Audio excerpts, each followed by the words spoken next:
You can incubate a lot of either negative things or positive things in sleep. This is getting too easy. Just sleeping sadhana. So coming awake to an alarm bell with a sudden start is not the best way to do your life.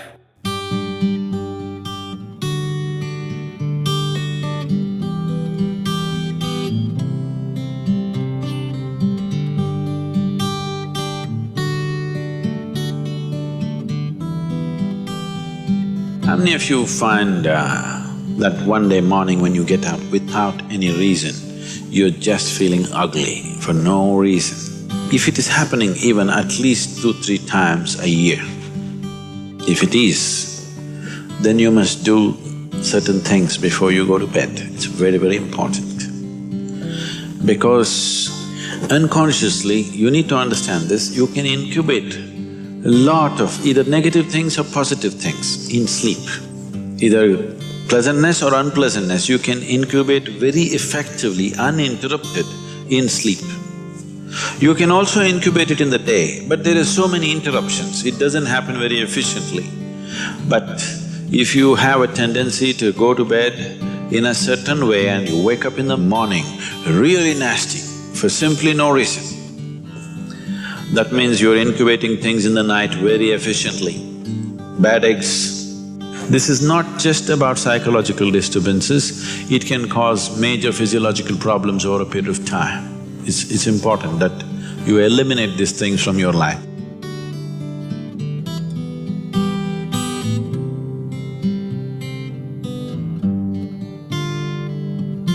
So, before you go to bed in the night, there are certain things that you need to take care of. It's best if you're eating meat and other kinds of meals, you eat at least 3 to 4 hours before you go to bed. The digestion is over. Before going to bed, drink a certain amount of water and go to bed. You will see it gets taken care of just like this. One simple thing can be just a shower. Always to shower before go to bed, it'll make a lot of difference. In this weather, maybe cold showers are difficult, so you go for lukewarm showers, don't go for hot showers in the night. Go for lukewarm showers, it makes you alert. So you will think, oh, I cannot sleep. It doesn't matter, you will sleep 15-20 minutes or half an hour later, but you will sleep better because it will take away certain things. When you shower, it is not just the dirt on the skin that you're taking away. Have you noticed if you're very tense and anxious, whatever, just a shower, you came out, it feels like almost the burden has been taken away from you? Have you not noticed this? So it's not just about washing the skin, a whole lot of things happen when water flows over your body. This shower is a very rudimentary buddhi shuddhi because over 70% of your body is actually water. If you run water over it, a certain purification happens, which is beyond cleaning the skin. One more thing if you want to do, you just light an organic oil lamp, a cotton wick, some oil, anything. What do you use here? Normal cooking oil. Linseed oil, rice bran oil or sesame oil, what do you have? Olive oil, fine. Any organic oil with a cotton wick, just burn one little lamp somewhere in the room where you sleep. You will see these things will completely disappear. If you can bring in a chant or there are nightly practices, yogic practices, before you go to bed, sit on your bed and do this practice. If you want to do Isha Kriya, it's available on the net. Generally, in India, they told you should not put your head to the north and sleep. You're aware of this?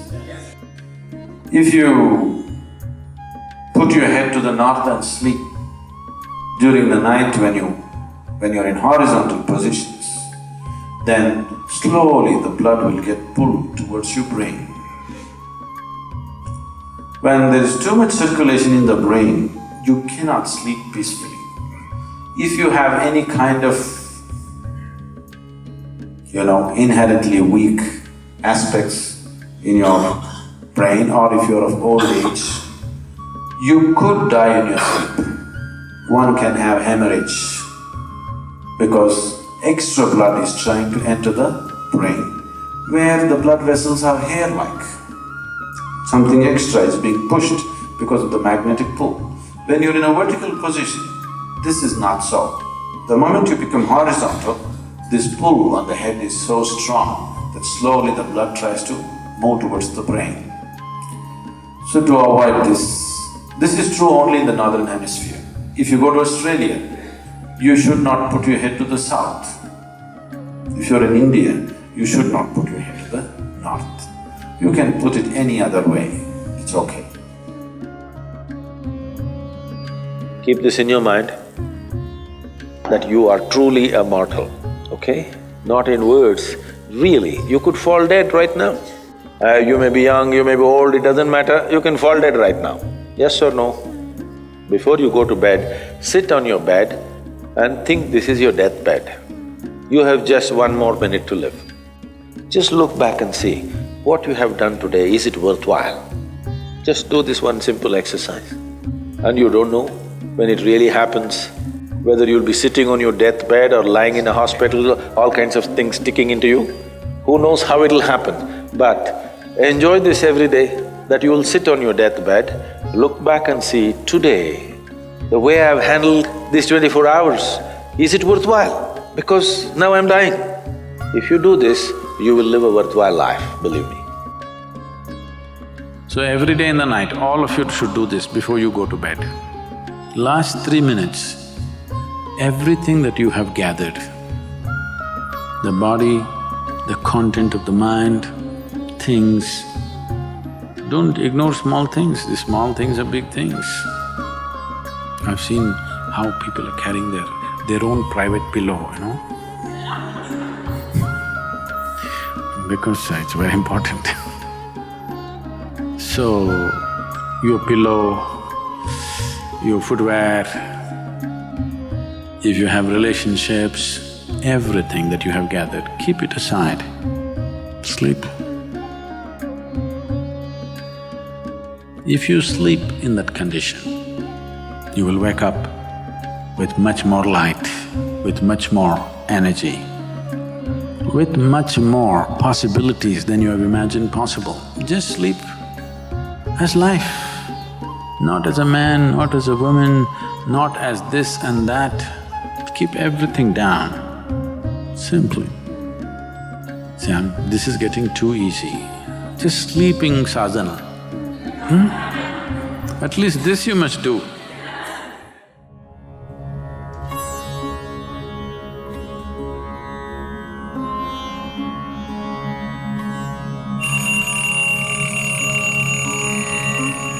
So what kind of sounds come awake to will determine the context of the day and the future of your life in many ways. So coming awake to an alarm bell with a sudden start is not the best way to do your life. It is best that if you need a certain amount of sleep, if your body right now, because of the kind of food that you consume and the kind of thoughts and emotions that you process within yourself, accordingly you may… and the level of vibrance that you have managed within your body will determine how much sleep you need. Let us say you need let's say you need 8 or 12 hours of sleep. I was saying the wrong number Whatever amount of sleep you need, you know how much you need. So you go to bed early enough so that you come awake naturally. If you're coming awake naturally, and suppose you have a doubt whether you will come awake or not, if you have a certain chant, if you've identified one of the Vairagya chants, you can use it.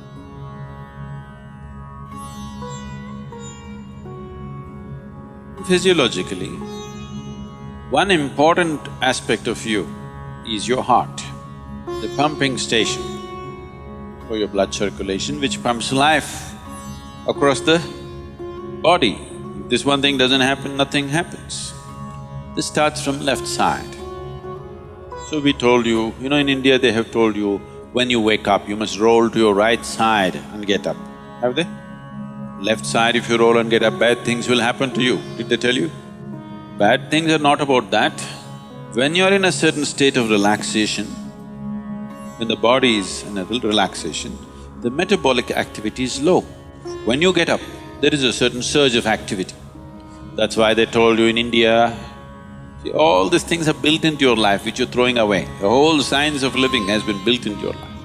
They told you in the morning before you wake up, you must rub your hands together and see like this, huh? Not see like this, you must place it upon your eyes. You do this, you will see God. It's not about seeing God.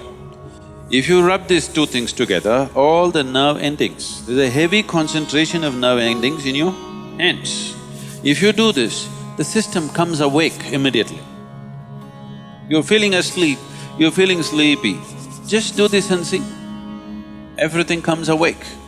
So morning before you move your body, you get it awake first and then place it upon your eyes. Instantly a whole range of nerves connected with your eyes and the other aspect of your senses come awake. Before you move your body and your brain should be active. You shouldn't get up dumb, that's the idea. Understand? So you do that and then roll over to your right and get up.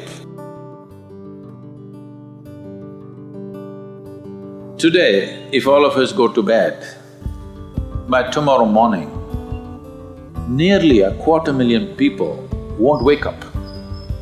Natural death in the world.